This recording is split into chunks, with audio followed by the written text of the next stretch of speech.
The next workout I'm going to be bringing you guys through is a leg workout. I usually like to start with an adductor machine for the adductors right here. This will really add that width to the quad. Bring this thing all the way back so your legs can fully stretch to the side. Leaning forward so you exaggerate that stretch. And then you lean back a little bit and push your legs together. Really feeling the adductor burn up here. Making sure you stretch. That's where the muscle's built the most, is when on the stretch of a movement, and then contracting through here, holding for a little bit, let it burn, and come back slow. This is a great warm-up exercise for legs. This is how I always start my leg day, with a hip adductor, really to warm up these adductors so that when you go do a squat, you're nice and warmed up for it. And if you just go right into a squat on the leg day, sometimes your joints and things like that aren't ready.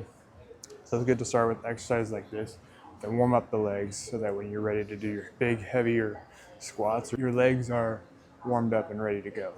After you've done your adductors is a hamstring curl. This muscle right here, this will really work that.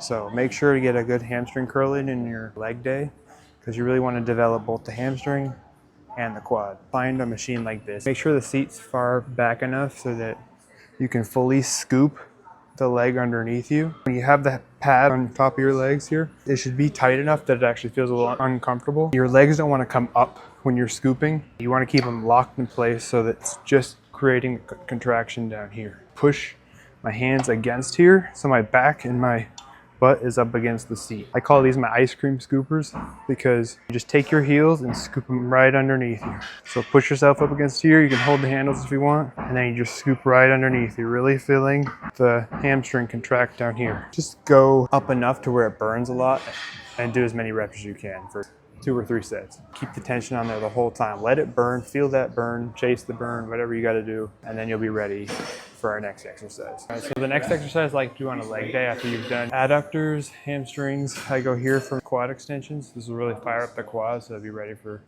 your heavier squatting movements next. I do these unilaterally, but you don't have to. I like both, either unilateral or the one with both legs. I want to make sure that you're going slow through here, right? Contracting, holding that squeeze at the top, and then making sure you come down slow for that stretch and you kick it back up, right? Think about lifting your knee up off the pad. That's how you get the complete contraction here, right? That's how you make sure you're getting all 4 muscles in your quad, right? Even up here, all the way down into your hip. This is a good way to make sure that each leg is getting equal work, and you can really learn to connect with each one, right? Getting that full contraction, lifting the knee up.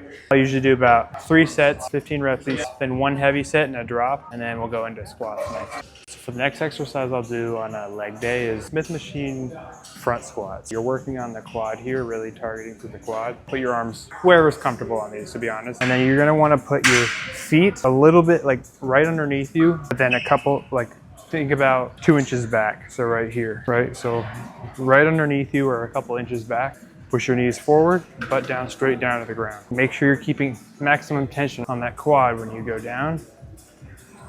You're pushing through your toes or the top part of your foot. You should really be feeling it right here, not as much here. But don't hold it so long that you're resting down here and losing the tension on the quad. You're just holding it for a second.